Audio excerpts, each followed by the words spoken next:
katanya, tapi saya sudah mengalami secara pribadi. Amin.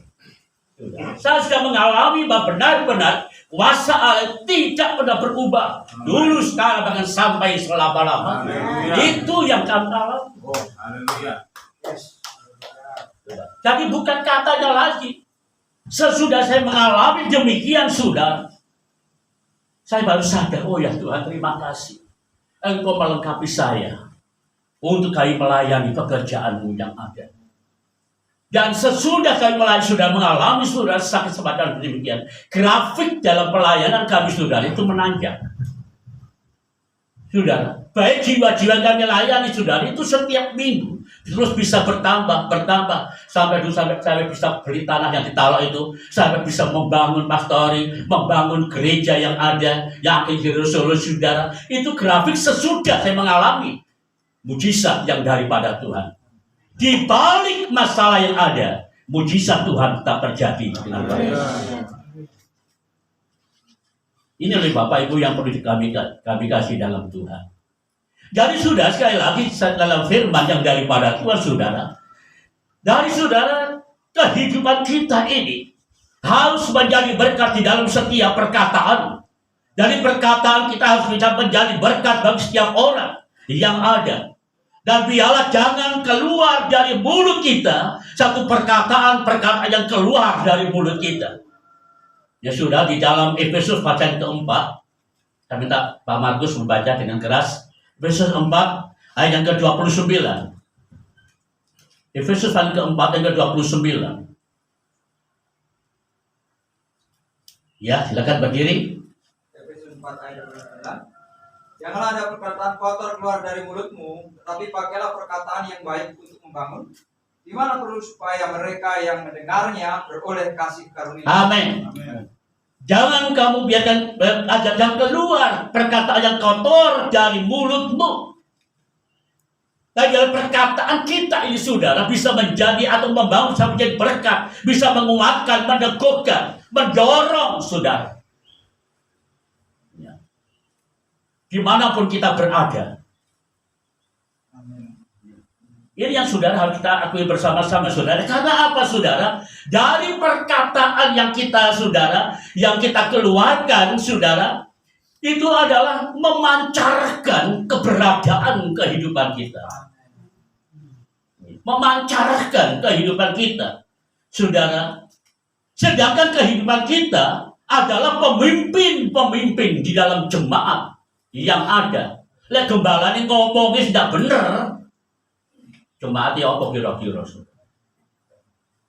Nah ini saudara, karena hidupnya sebagai terang. Kita ambil teladan, bukan khotbah tok saudara. Dalam istilah bahasa Jawa, gajah dipelangkoni. Apa jarene ibu? Bisa khotbah kayak iso nglakoni. Akeh sing ikut saudara ya. Itu kan orang-orang Parisi. Ya, hidup seperti yang ajarkan, tentang hidup aku seperti yang ku lakukan.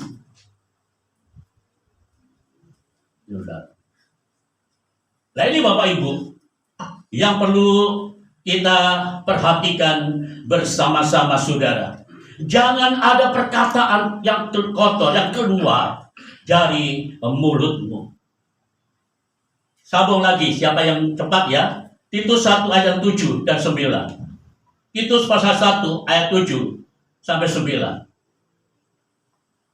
Titus 1 ayat 7 sampai 9. Iya. Sebab sebagai pengatur rumah Allah, seorang pemilik jemaat harus tidak bercacat. Amin. Sebagai pengatur rumah Allah, sebagai pengatur jemaat harus tidak bercacat, tidak bercacat, tidak angkuh, tidak angkuh, bukan pemberang, tidak memberang, bukan peminum, bukan peminum, bukan pemarah, bukan pemarah, tidak serakah, tidak serakah, melainkan suka memberi tumpangan, melainkan suka memberi tumpangan, suka akan yang baik, suka akan yang baik, bijaksana, adil, saleh, dapat menguasai diri, dan berpegang kepada perkataan yang dan benar, berpegang dengan perkataan yang benar, yang sesuai dengan ajaran yang sehat, sesuai dengan ajaran yang sehat, supaya sanggup menasihati orang, supaya sanggup menasihati orang berdasarkan ajaran itu, berdasarkan ajaran itu, dan sanggup meyakinkan penentang-penentangnya. dan sanggup menguasai penentang-penentangnya yang ada. Amin Bapak Ibu. Ini posisi kehidupan kita. Terpantau. Tapi itu yang harus kita kerjakan. Itu harus kita lakukan karena sudah seorang pemimpin. Kita adalah seorang pemimpin. Gerak-gerik kita diperhatikan oleh jemaat Tuhan yang ada. Kamu harus suka memberi tumpangan. Saudara, kita tidak sombong saudara ya. Karena jemaat Tuhan kalau membawa perpuluhan dikatakan bahwa persembahan perpuluhan kepada perbendaharaan rumahku supaya ada makanan di rumahku. Saudara, kami setiap minggu ya minimal 25 orang yang makan di pastori. Siapa saja yang ke sana makan di belakang. Suka memberi tumpangan, suka menampung, suka menolong. Saudara ya. Sebabkan ada pada jemaat Tuhan ketika saya sakit kena Omikron kemarin, saudara, karena hampir aja ya, saudara. Ini pujian tangan saya. Saudara, saya tidak bisa berpikir. Jadi pikiran itu rasanya judel dan kacau, saudara. Panas. Dan saya kan orang tidak bisa diam dengan orang saudara ya. Ketika saya di kamar, saya harus mengasih diri di loteng, saudara, selama 1 bulan. Karena saya memang menjaga jemaat. Ya, jemaat jangan sampai takut. Kami mau ke rumah sakit, saya tidak mau, saudara. Terus mati orang di omah aja. Terus matinya di loteng sana, saudara. Ketika saya sudah enak, saya turun. Merasa enak turun, saudara ya. Lihat lele, lihat betul ikan mojair itu, saudara. Untuk menghibur, untuk menenangkan pikiran supaya tidak kacau pikiran saya, saudara. Tapi sudah pada 10 hari tepat, ya sudah saya sudah kuat. Kakinya harus infus, kemudian habis berapa? Beliau 10 atau berapa, saudara. Tangani, saudara. Dan saya itu baru merasakan. Di dalam pikiran saya, saudara, itu hanya tertuju pada satu ayat. Saudara, yaitu Ulangan 28 ayat 1. Saudara, itu yang ada dalam benak saya. Jikalau kamu sungguh-sungguh mendengar suaraku dan melakukan semua firmanku, maka aku akan mengangkat engkau dari segala bangsa dan segala berkat akan menyertai engkau. Ayat itu saudara terus. Jikalau kamu sungguh-sungguh mendengar suaraku dan melakukan. Sehingga dalam pertanyaan nanti saya, Tuhan, firman yang mana yang perlu saya lakukan? Itu pertanyaannya, saudara. Sudah banyak firman Tuhan, banyak ayat yang kami baca. Dan kami sudah berusaha melakukan, Tuhan. Tapi firman yang mana? Sampai jujur, saudara, betul itu. Hanya terus itu aja. Ulangan 28 1, Ulangan 28 ayat 1, Ulangan 28 ayat 1. Terus, saudara, dalam pikiran saya itu. Sehingga saya berkata, Tuhan, firman yang mana yang belum saya lakukan? Itu kami mengoreksi hati, saudara. Firman yang mana, Tuhan, tunjukkan. Supaya kita bertobat padamu, Tuhan. Ya, sudah, karena saya sadar. Dalam keadaan itu nanti aku mati, apa urip, saudara ya. Kalau kita tidak cepat-cepat merubah diri, mengoreksi diri, saudara, jangan-jangan masih ada firman yang terselip yang belum dilakukan. Saudara, itu dalam pikiran saya. Saya katakan, firman yang mana? Saudara. Tapi seringkali tantang pada seluruh jemaat yang kami lain juga. Selama sudah menjadi seorang jemaat Tuhan, sudah beri berapa ribu ayat yang sudah hafal, yang sudah dengar, yang sudah pernah perhatikan, yang sudah pernah baca. Dari sekian ribu ayat yang mana yang belum dilakukan? Adakah? Kalau ada, kapan dilakukan? Saudara, hanya orang yang menjadi pelaku firman yang diselamatkan, saudara. Ini kami tekankan di sini. Sampai hari ini, saudara. Dan itu sebabnya Bapak Ibu dikasih oleh Tuhan. Marilah kita sebagai orang-orang yang beriman di dalam hal berkata-kata ini, kita harus berhati-hati.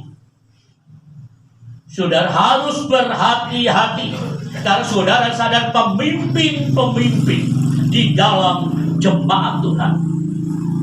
Saudara, coba Roma 15 ayat 17. Ya masih jauh waktunya ya. Belum setengah 12 kok. Sudah, Roma 15 ayat 17. Silakan Yang siapa? Ayo lomba disian. Oke. Roma 15 ayat 17. Iya. Jadi dalam Kristus aku boleh bermegah tentang pelayananku bagi Allah. Iya. Aku boleh bermegah dalam pelayananku dari Allah. Kalau hidup kita senantiasa bisa memancarkan kebenaran firman dari Allah, saudara, kita bermegah. Saudara ya. Nah itu sebabnya dari katakan saudara, hati-hati di dalam setiap mengeluarkan perkataan-perkataan yang keluar dari mulut ini. Baik itu kepada sesama, khususnya kepada Tuhan. Hati-hati saudara. Saudara, mari kita baca dalam Pengkhotbah 5 ayat 1. PR lagi, cepat-cepatan. Pengkhotbah 5 ayat 1. Iya, silakan. Pengkhotbah 5 ayat 1. Jagalah langkahmu kalau engkau berjalan ke rumah Allah. Menghampiri untuk mendengar adalah lebih baik daripada mempersembahkan korban yang dilakukan oleh orang-orang bodoh. Karena mereka tidak tahu bahwa mereka berbuat jahat. Iya. Yang saya maksudkan bukan itu tadi, saudara. Hati-hatilah di dalam hendaklah perkataanmu sedikit.